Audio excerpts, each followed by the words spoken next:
Let's all right, not Bro talk Carter. about the bad. Let's talk about the good, okay? Let's talk about the good. If the board wants to. All right, as we do each and every week, we look back at the football week that was, and we look at the best things from the last 7 days. EJ, start us off. What was the best of the week for you? There isn't really no one thing. There's so many good things that's happening in football, and not just the NFL, but college football. I just think we need to take a time to appreciate the parity we have now in both sports, but both tiers. Both NFL leagues, and both college. tiers. You know what I'm saying? It's just like we don't have a clear cut. Like I guess right now in college football, you would say at this point now Ohio State is probably the clear favorite, but who knows what happened in the next 4 weeks? NFL, you have a group, but that group of teams is a lot bigger than you get credit for. Teams we wrote off weeks ago, they're back. Teams that we thought were contenders, they're not anymore. Maybe not. It is so weird. And the thing is, the story still be written. That could all change in the next 3 weeks also. Yeah, So, I mean, we're going into week 8 of the NFL season. We're at, and now because there's not an even number of weeks, like we're like barely at the halfway point. We're at the start of the halfway point. Yeah, and everything just about that we thought we knew about both leagues, college and the NFL. We're very clearly we still have to learn a lot. And that's why I tell folks, week to week, don't get too tied up on a situation because that situation you see here may not be the situation for this said team in 2-3 weeks. Now, of course, some things never change. New Orleans does suck. Dolphins does suck.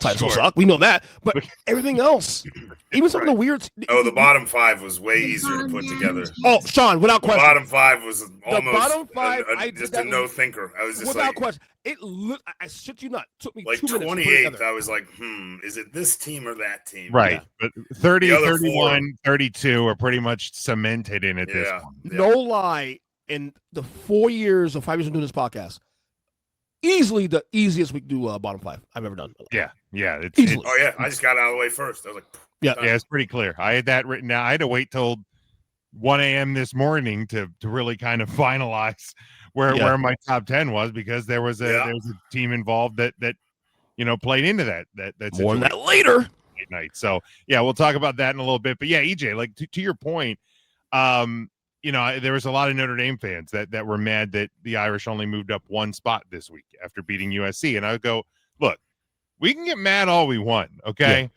But here's the deal. We have 5 games to go.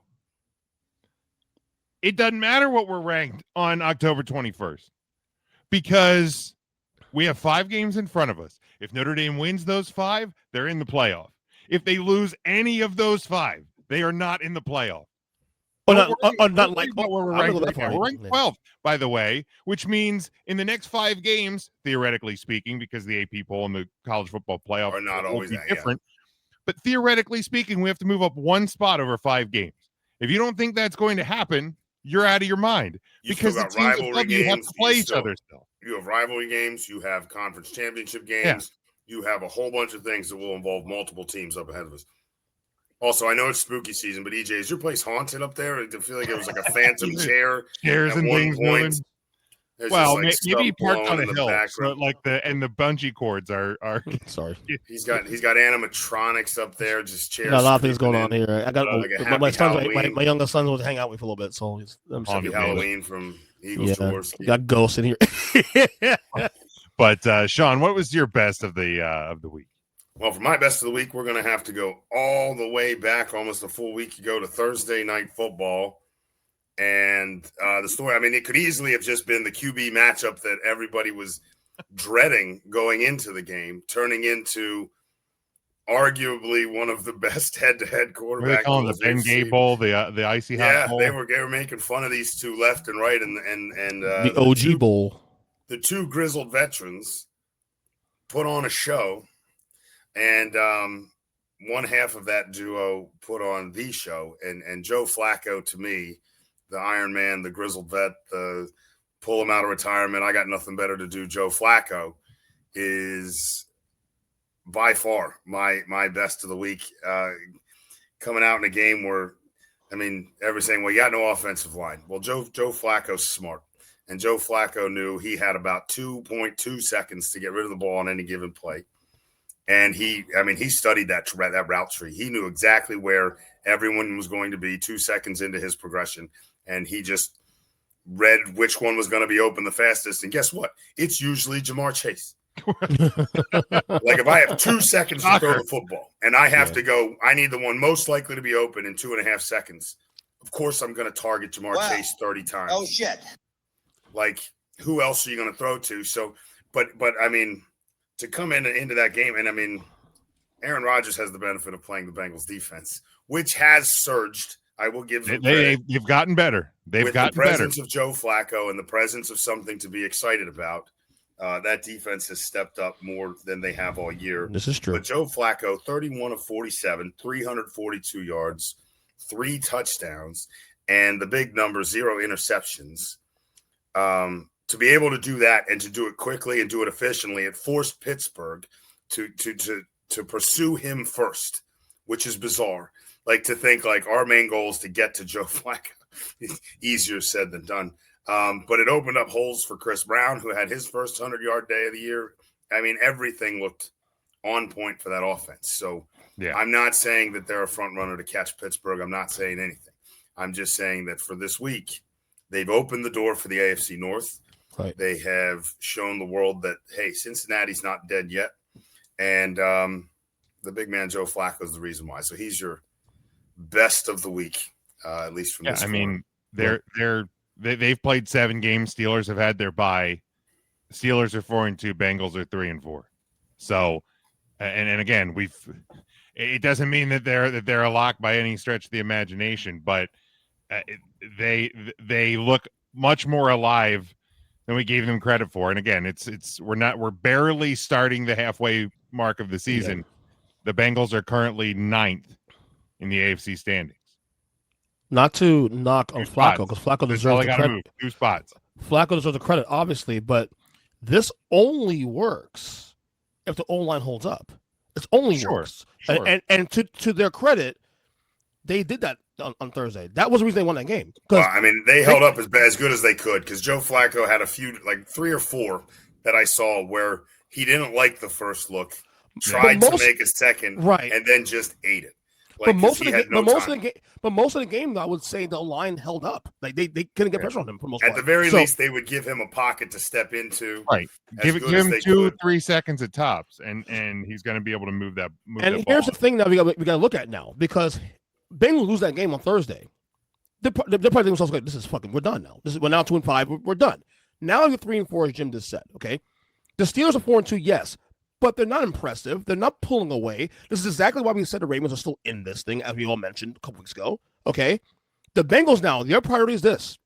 Can you be sitting at 7 wins by early December? And if so, in time of Burrow's return, that's your goal. And then you're be sitting at 7 wins by December in the race.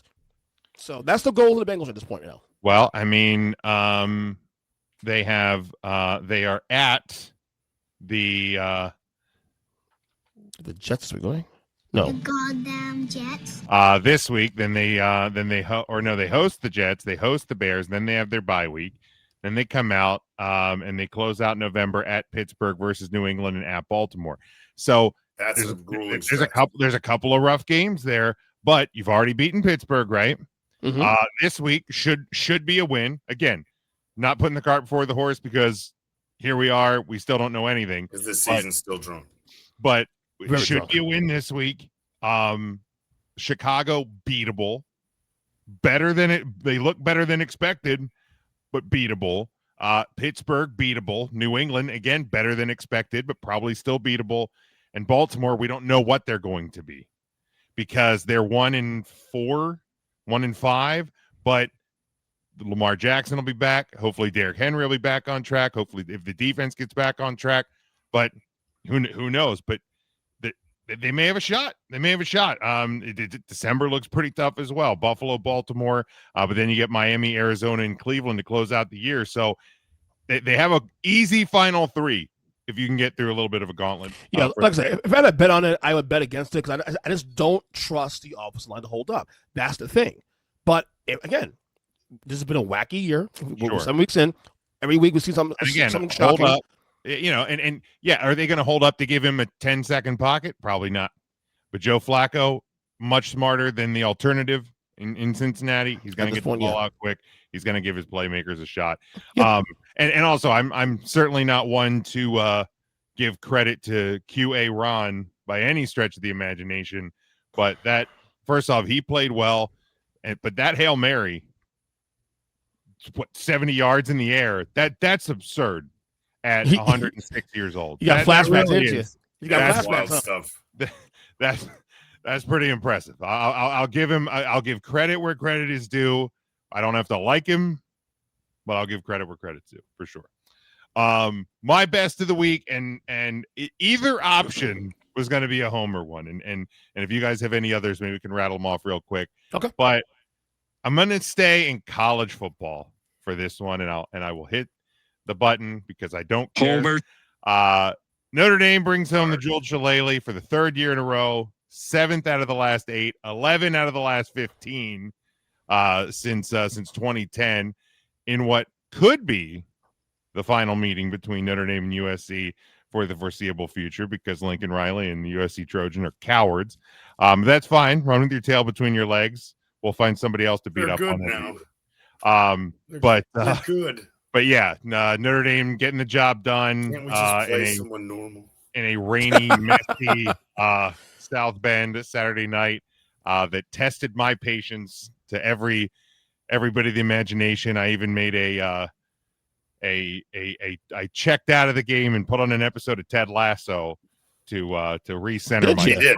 He sent a text to let him know how the drive was going. I said, somebody let me know, because I had to get out. Like, I have to get out of here. I'm going to get throw out my television for my own well-being. But on an episode of Ted Lasso, it was stressful to watch. Grounded me, got back in. We were fine.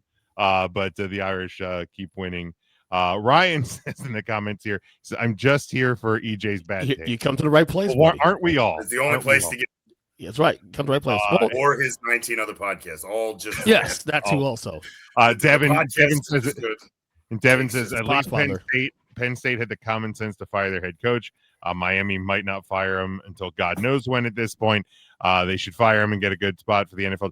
But see, Devin, here's the thing about getting the spot for the NFL draft. If they keep McDaniel there, they're going to have a better shot, I think, at getting the better draft. You don't want to promote a coordinator and fire some guys up accidentally. Exactly. Keep the morale down, beat them down. And they better too, because they have no assets at all. They have no assets.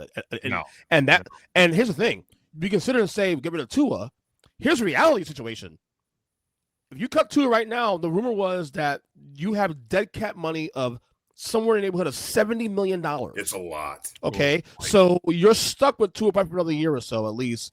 Next year, the number I think is like $20 million. So you got Tua for another year at least. I could also see a situation where if whoever the new coaching staff is approaches him and says, "Hey, we're not going to play you," and management's like, "Let's rework this deal so that you still get a majority of the money owed, but it's going to be a smaller cap hit." I do see maybe a restructuring of that deal, and then they can right, because at that point it's like, if you wait till then you hold some cards, because you're, as an organization, you're like, look, man, if you say no to this, we're not just going to let you play for someone else on our dollars. Like, that's not going to fly. Right. It's just sad. If you want to just keep the money, then by all means hold a clipboard all year. It's just sad because they should not be this bad. You look at their roster; it's a decent roster that should win at least 9 games a year. I would say in parts it is, right. Yes. But I think you have the injuries on top of the locker room. You lost the locker room at this point out. They are arguably the worst team in football right now. Arguably. Yeah, and McDaniel he definitely seems checked out. The fire has left that man. We do have a comment here. Gators winning the Natty. Did you see that game winning? Yeah, Jukes is back. Man, he's wow. How old is Jukes, by the way? I'm sure Jukes 13. Obviously, that makes sense. Why? Live your dreams. You finally got Billy Napier out of the room, so maybe you got to understand that age bracket has an attention span of about 14 seconds. That's like my son. They don't believe that anything that happened before yesterday is real. and they have no ability to look outside of a 3-county radius. So as far as he knows, there's only like 2 college football teams and 1 NFL team. This is still my 12-year-old son Eli telling me, "Hey, Dad, hey, the Panthers win the Super Bowl this year." Like, stop. You know what? If it was going to happen, this is the year to do it. My other one, real quick, again, not really going to spend a lot of time on it. 44 points added to the Cowboys total, one of only 3 teams to hit the 200 mark this year. Brandon Aubrey also sets an NFL record for 64. I was going to say, what's he have, 130 of them? I'm going to say it again, Jim. I'm going to say insane. Jim, I'm going to say it again. Go ahead. He may be the first kicker to crack $10 million annually salary. Dude, he's so good. This is the week to watch. This is the week because they're in Denver. I wouldn't be shocked if they have the ball before halftime. 70-yard attempt. I'm telling you that they're gonna try to break the record this week. Bro, listen. They're like Listen. Like the other team's 45. They're just taking a knee in the middle of the field. Like, what's happening? They want to give it a I'm going to say it. down. I'm going to say it again. Do not take kickers for granted. You don't need a kicker till you need one. I'm a Giant fan. Trust Dude, me the Cowboys on have that. had some bad ones over the years since in the post Dan Bailey era. So I'm wholly welcoming and holding on to Brandon Aubrey. Any other quick bests from you guys this weekend? I know I got ahead of myself a little bit in the game because we were texting during the game on Sunday, the Giants game. But look, the bottom line for me is this: is that my attitude come to the year, my attitude when Dart got the starting job week 4, was that I don't care about wins and losses. Yeah. Do I want some wins? Of course. Sure. The priority this year Well, then you're rooting is for the right team. Right. Yeah, correct. The priority this year is development. What's going to save Brian Daboll's job this year is developing the quarterback. He picked that quarterback. Okay. The reason why he has a job now is because Daniel Jones was his guy. That was Dave Gelman hire. Sure. He picked this guy. So his whole Giants career is Ryan Jackson Dart. And so far through 4 weeks, he's made the right choice. This kid is really, really good. Looks good. He does. So, looks very, very good. Man, we're getting run-ins every week on this show now. it's the way we do it. Just let anybody come in. What's here. up? Big Mike? How we doing, buddy? Oh, hey, guys. See if I can turn my camera and make myself look. There we go. Technology is fun. How we doing? Isn't it? We're good. Joe Flacco is 1-1 as the starting quarterback of the Cincinnati Bengals. He sure is. He was my best of the week. If you missed it, best of the Yeah, week. it's the best of the week. There you Again, go. if you guys could be sitting at 7 wins by get to December, that's a good sign for you guys. We learned something else in that game. It's my best of the week. Ooh. We said in this show for many years it was death, taxes, and the over when you talk about the Big 12. Now it's death, taxes, and get the ball to number 1 in Cincinnati. Ain't that the truth? Always open. Always open. Always open. He's so good. Best in football to me. Devin says, "Hey, Big Mac." Oh, hey there. Yeah, an unfortunate injury last Yeah, night. Jukes is telling us about what might have been the worst of the week. The Mike Evans injury last night just devastating. He's what, 34, 33 years old? him. Yeah, that one Yeah. stinks, man. I That was one talking to someone off the ledge today about he's probably going to retire, and I'm like, I don't know. I mean, he's in good shape. He seems to come back from these injuries pretty fast. He's obviously not going to be the Mike Evans that there was before. He's not too old, right? But I also he doesn't strike me as the kind of guy that wants to end his career like outside of his own hands. You know, Right, to like- have it just like end Steve this Smith. way. Like when Yeah, Steve Smith came back. He's after going to the want injury. even if he's not going to play a number 1 receiver role somewhere, and is going to be like almost like a late career Julio, big guy out of the slot, maybe the big number 2 for a short, agreed. speedy 1. And it's probably just going to be in Tampa. He just won't be the first look, Which is fine. And I think he would be okay with that if he gets to walk off on his own power. I think, Which is fine because he's on a team he's right gonna now. Because if Mbuka is the guy going forward, he's on a team where he can take a step back and still have an that impact kid's on his pretty team. good. He's Well, and Tez as well has been on a heater. So there's receivers Bye, aplenty Chris Godwin. in Tampa Bay.